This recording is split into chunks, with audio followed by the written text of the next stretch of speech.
Hello வணக்கம். இன்றைக்கி நம்ம சேனலில் என்ன பார்க்க போகிறோன்னா, சுவையான இறால் குழம்பு செய்கிறது எப்படின்னு தான் பார்க்க போகிறோம். இறால்னால் எல்லாருக்குமே ரொம்ப பிடிக்கும். அந்த குழம்பு எப்படி ஈஸியாக செய்யலாம் அப்படின்னு தான் இன்றைக்கி நம்ம பார்க்க போகிறோம். இதுக்கு தேவையான பொருட்கள் பார்த்துக்கிட்டிங்கன்னா, தக்காளி, வெங்காயம், பச்சை மிளகாய், கொஞ்சம் கொத்தமல்லி, முருங்கைக்காய் சேர்த்து செய்கிறப்போ குழம்பு ரொம்ப டேஸ்ட்டாக இருக்கும்.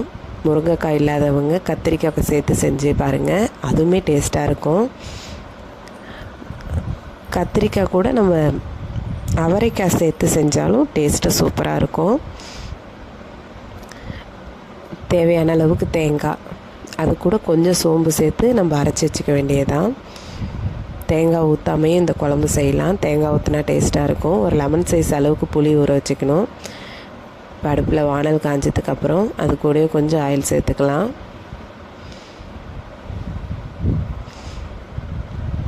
எண்ணெய் நல்லா சூடானதுக்கப்புறம் அது கூடயே நம்ம சோம்பு சேர்த்துக்கணும். நிறைய பேர் இதில் பட்டை, கிராம்பு இதெல்லாம் போட்டு தாளிப்பாங்க. அந்த மாதிரி செய்யாதீங்க. ஏன்னா ரொம்ப ஓவர் மசாலாவாக இருக்கிற மாதிரி இருக்கும். நம்ம பெருஞ்சீரகம் சேர்த்து செய்கிறப்பே இது டேஸ்ட்டு நல்லாயிருக்கும். பெருஞ்சீரகம் பொரிஞ்சதுக்கப்புறம் அது கூட வெங்காயம் சேர்த்துக்கிட்டு, வெங்காயம் நல்லா வதங்கினதுக்கப்புறம் தக்காளி, பச்சை மிளகாய் இது எல்லாம் நல்லா வதங்கி வரணும்.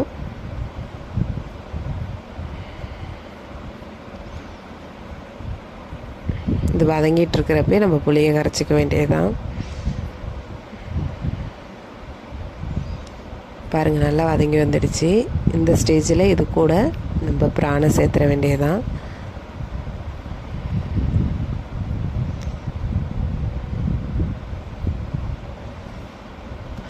நம்ம இதை மாதிரி வெங்காயம், தக்காளி கூடயே இந்த பிரானை சேர்த்துக்கலாம். இல்லைனாலும் நம்மள குழம்பு கொதித்து வந்ததுக்கப்புறமும் இதை சேர்க்கலாம்.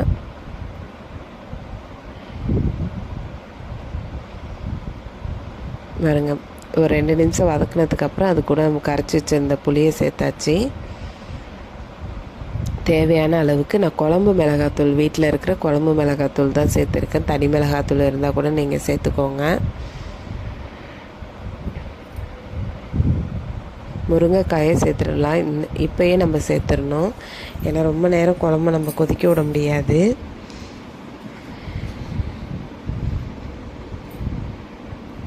பாருங்கள், குழம்புக்கு தேவையான அளவுக்கு உப்பு.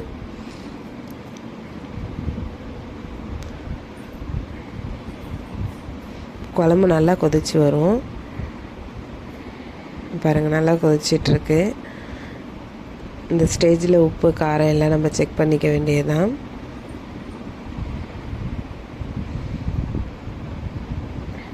அரைச்சி வச்சுருக்கிற தேங்காவை சேர்த்துக்கலாம். அது கூட கொஞ்சம் கொத்தமல்லி சேர்த்துக்கலாம். இப்போ பாருங்கள், குழம்பு நல்லா ரெடியாகி வந்திருக்கு. இப்போ இது ஒரு 10 நிமிஷம் நம்ம சிம்மில் போட்டுடலாம். எந்த குழம்பாக இருந்தாலும் ஒரு 10 நிமிஷம் சிம்மில் போட்டு இறக்கணுன்னா குழம்போட அந்த எண்ணெய்லாம் நல்லா பிரிஞ்சு அதோட டேஸ்ட்டு நல்லாயிருக்கும். ட்ரை பண்ணி பாருங்கள்.